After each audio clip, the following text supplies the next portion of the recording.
सोचिए, अगर भारत की संसद में हर तीसरी सीट सिर्फ महिलाओं की हो जाए तो क्या राजनीति की तस्वीर बदल जाएगी या ये सिर्फ एक और वादा बनकर रह जाएगा। नमस्कार दोस्तों, मैं हूं आपके साथ आपका सारथी पार्थ और आप देख रहे हैं स्टेट मिरर। क्या 816 सीटों तक पहुंच जाएगी लोकसभा? भारत की राजनीति में एक बड़ा बदलाव दस्तक दे रहा है। नारी शक्ति वंदन अधिनियम के तहत लोकसभा और राज्य विधानसभाओं में 33% महिला आरक्षण लागू करने की तैयारी चल रही है। इसी के साथ एक बड़ा सवाल उठता है, क्या लोकसभा की सीटें 545 से बढ़कर 816 हो जाएंगी? दरअसल इस कानून के लागू होने के पीछे परिसीमन यानी डिलिमिटेशन की प्रक्रिया सबसे बड़ा कारण है। 2028 के बाद जब जनगणना और परिसीमन पूरा होगा तो सीटों का पुनर्निर्धारण होगा। इसी प्रक्रिया में लोकसभा की कुल सीटों की संख्या बढ़ने की संभावना जताई जा रही है। यानी ये सिर्फ आरक्षण का मामला नहीं है, बल्कि पूरे संसदीय ढांचे को बदलने वाला फैसला हो सकता है। लेकिन सवाल यह है कि क्या ये बदलाव वास्तव में लोकतंत्र को मजबूत करेगा या फिर ये एक राजनीतिक रणनीति का हिस्सा बनकर रह जाएगा? क्या 33% महिला आरक्षण 2029 तक लागू होगा? नारी शक्ति वंदन अधिनियम को लेकर सबसे बड़ा सवाल यही है कि क्या ये 2029 के लोकसभा चुनाव से पहले लागू हो पाएगा। सरकार का कहना है कि ये कानून पूरी तरह तैयार है, लेकिन इसकी असली शुरुआत परिसीमन और जनगणना के बाद ही होगी। इसका मतलब है कि जब तक ये दो बड़े कदम पूरे नहीं होते तब तक इस कानून का वास्तविक प्रभाव देखने को नहीं मिलेगा। 1996 से लेकर 2023 तक इस बिल ने लंबा सफर तय किया है, लेकिन बार बार राजनीतिक असहमति और अड़चनों के कारण ये लागू नहीं हो सका। अब जब ये संसद से पास हो चुका है तो उम्मीद की जा रही है कि 2029 तक ये जमीन पर उतर सकता है, लेकिन विपक्ष का कहना है कि इसमें देरी जानबूझकर की जा रही है। ऐसे में ये सवाल उठता है कि क्या ये ऐतिहासिक कानून समय पर लागू होकर महिलाओं को उनका हक देगा?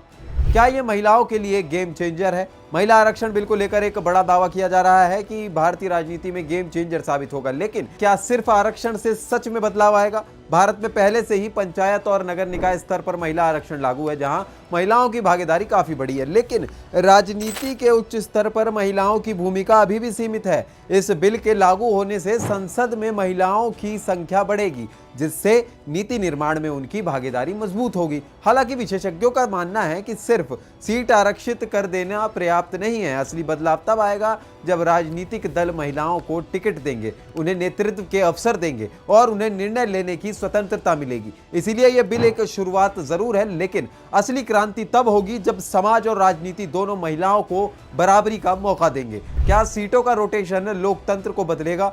इस बिल की सबसे खास बात यह है कि सीटों का रोटेशन यानी हर चुनाव में अलग अलग सीटें महिलाओं के लिए आरक्षित होंगी। इसका मकसद यह सुनिश्चित करना है कि किसी एक सीट पर कोई स्थायी दबदबा ना बना रहे और ज्यादा से ज्यादा महिलाओं को राजनीति में आने का मौका मिले। लेकिन इसके अपने फायदे और नुकसान भी है। एक तरफ ये महिलाओं के लिए नए अवसर खोलता है, तो दूसरी तरफ इससे एक सीट पर लंबे समय तक काम करने की प्रक्रिया बाधित हो सकती है। राजनीतिक दलों के लिए ये एक नई चुनौती होगी कि वे लगातार नए महिला उम्मीदवार तैयार करें। वहीं विपक्ष का कहना है कि इस तरह की रोटेशन राजनीतिक स्थिरता को प्रभावित कर सकता है, लेकिन समर्थकों का मानना है कि ये लोकतंत्र को और अधिक समावेशी और संतुलित बनाएगा। अब देखना यह है कि ये मॉडल भारत की राजनीति को कितना बदल पाता है। क्या ये सिर्फ वादा है या असली बदलाव? नारी शक्ति वंदन अधिनियम सिर्फ एक कानून नहीं बल्कि एक सामाजिक और राजनीतिक संदेश भी है।